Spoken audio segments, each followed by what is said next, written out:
Bismillahirrahmanirrahim. I'm Dr. Mohibullah Wazir, and the topic is the shoulder joint or glenohumeral joint.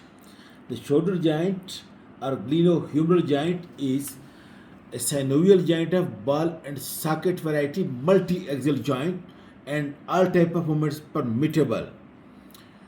Okay, the bones which articulate it is the half spherical head of the humerus directed upward and medially, and the oval glenoid fossa on the lateral angle of the scapula,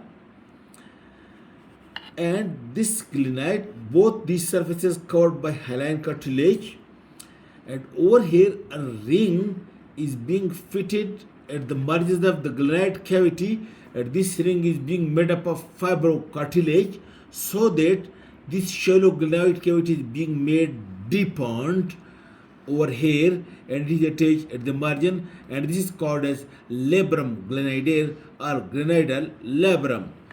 Then what are the ligaments of the shoulder joint?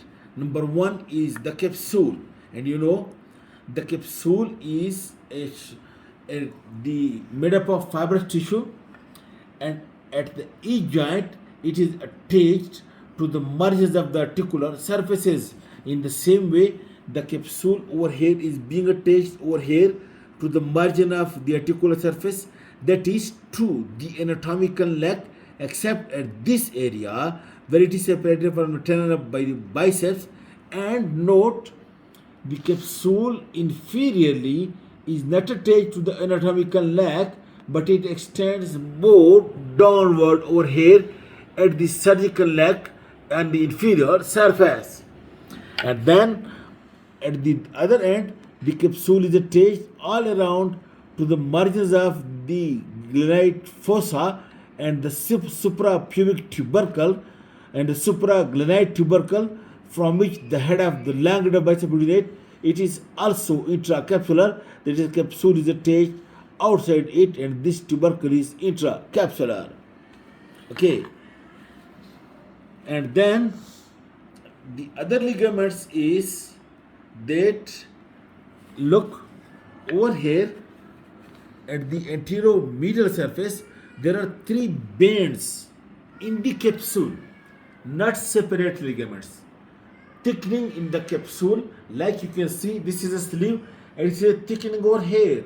In the same way, in the capsule, on the anteromedial part, there are three bands like this: superior, middle, and inferior bands.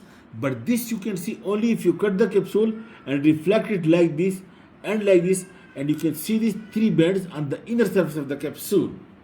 And these three bands, thickening of the capsule, you can see it over here. Look, this is the superior, this is the middle, and this is the inferior glenohumeral ligament.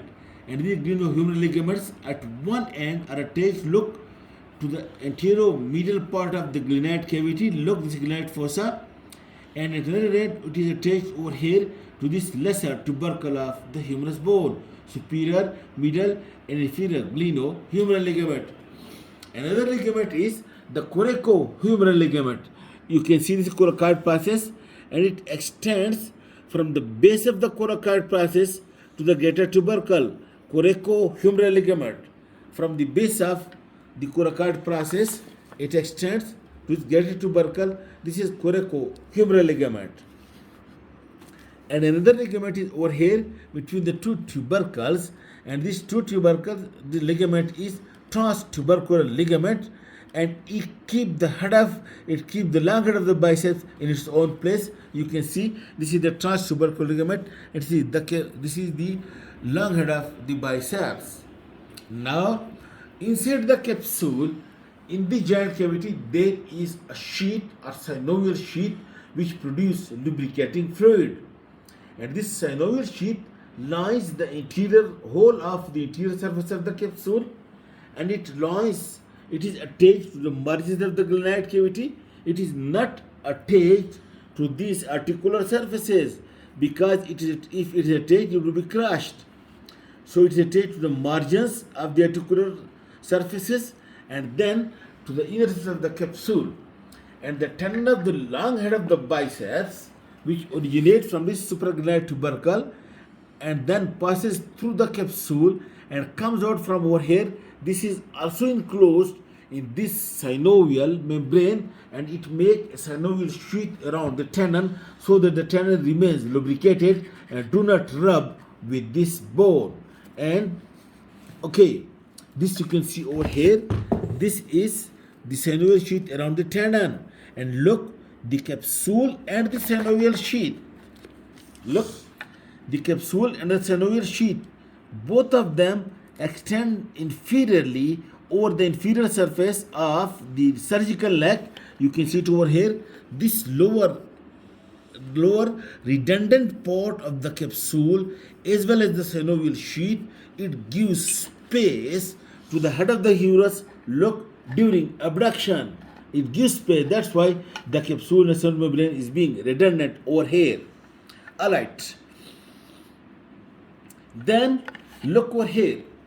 This is the shoulder joint, and this you can see, this is the long head of the bicep, this is the short head of the biceps, this is coracobrachialis, and then this is subscapularis, and this is teres major, and from this side you can see this is the supraspinatus, infraspinatus, and teres minor.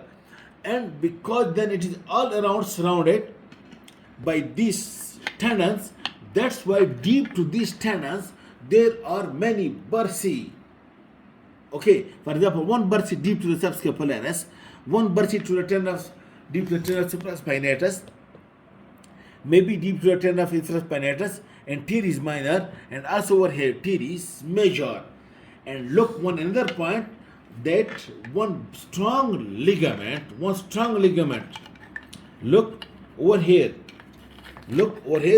between the coracoid process and coronary process, coracoacromial ligament, a very strong ligament, lies also superior to the shoulder joint, and that is also considered to be as the part of the shoulder joint ligament, this coracoacromial ligament. And this coracoid process, acromial process, and coracoacromial ligament combined form, which is called as coracoacromial arch. In this way, there are many bursae around the shoulder joint, and secondly, the shoulder joint is being protected from all around. For example, from this side by the subscapularis, from this side by the tendon of the coracobrachialis and short head of biceps, and from over here from the tendon of the long head of biceps, and then the supraspinatus, infraspinatus, and teres minor, and from the posterior side by the tendon of the long head of the triceps.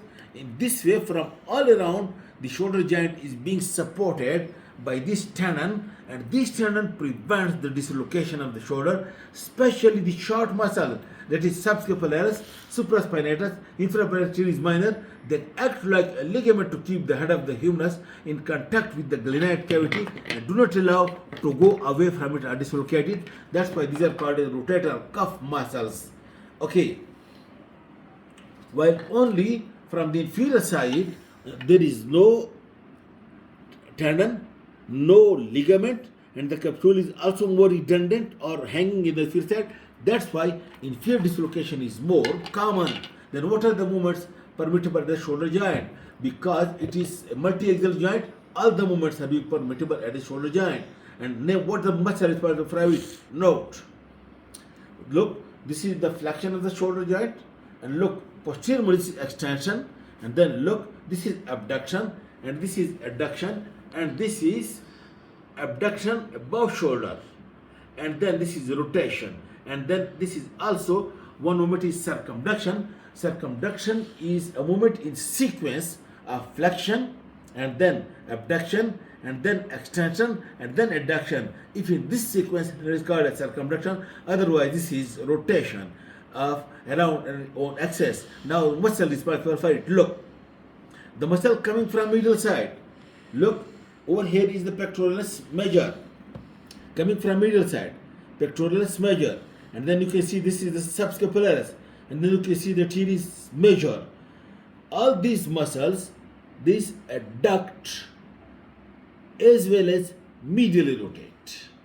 Coming from middle side, subscapularis, teres major, and this pectoralis major, it medially rotate and adduct. And in addition, the anterior fibers of the deltoid, it adduct. The posterior fibers of the deltoid, it extend. The anterior fiber of the deltoid, it flex. The posterior fiber of the deltoid, it extend. While the lateral fibers of the deltoid, it abduct. So lateral fibers of the deltoid and supraspinatus for abduction. And then anterior fibers of deltoid and pectoralis major and subscapularis and teres major, that is the adductor and medial rotator. Then the muscle which come from the posterior side, that is the latissimus dorsi coming from posterior side, and also the teres major coming from posterior side, and also the infraspinatus coming from posterior side, they can extend as well as, look, they can extend the shoulder joint. While out of this, the teres minor and infraspinatus, look, this laterally rotate, while the teres major coming from over here, it medially rotates. Okay, then this is all about the shoulder joint in brief, and I hope it's clear. Thank you.